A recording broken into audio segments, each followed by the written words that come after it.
Hi guys, welcome back to my channel Lush Gardener. I was doing a little bit of cleanup and I happened to find one of the pot that I had done a stem cutting probably a year back or maybe more. I'm not very sure because I just recently found this pot.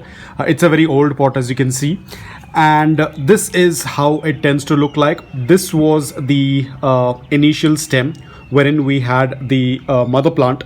I had chopped off the mother plant over here. As you can see, this is where the mother plant was chopped. So the the new growth or the pup has started on a new stem over here. You can see this is the adjoining stem that has come up. They won't have a straight continuous growth. You know, that growth is going to get disrupted and it's going to grow on the sides.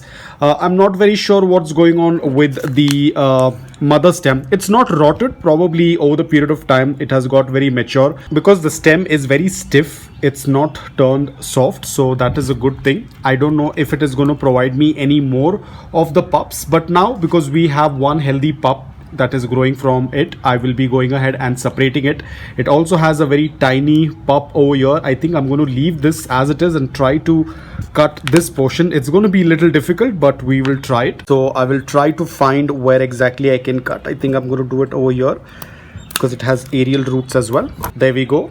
So you can see it has some aerial roots. That's a good thing. So 80% of our work is done by the succulent itself by putting out aerial roots. The only thing that we have to wait is for the cut to heal, which will take around 2 to 3 days. So that's a good thing. And over here, as you can see, this is the remaining portion. I have left this pup as it is. Probably while moving the pot, I dropped one of the leaf, which is okay.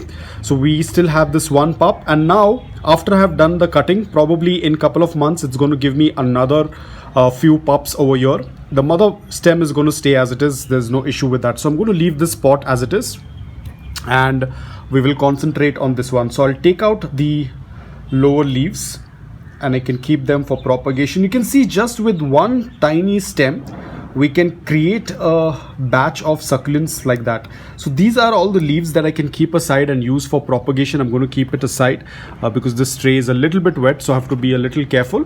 But overall you can see this Graptosedum ghosty is doing fantastic. A good set of aerial roots.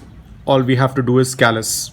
So probably it will take another 2 to 3 days. Going to keep it in a dry place where it doesn't come in contact with any moisture.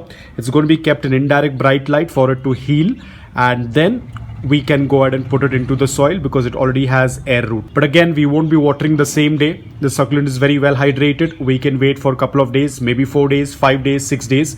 We can wait and then we can go ahead and water. The best thing is that Graptosedum is a winter growing succulent. They tend to go dormant during the summers. So if you're planning to do any kind of cuttings, stem cuttings, leaf propagation, this is the ideal time for Graptoverias, Graptosedums. Best time to propagate, behead, stem cutting. Everything is going to work out fantastic. So guys, that's all about it. I hope that this video was helpful to you. If it was, please hit the like button, and if you're new to my channel, please consider subscribing to it. Until then, take care, stay safe and keep propagating.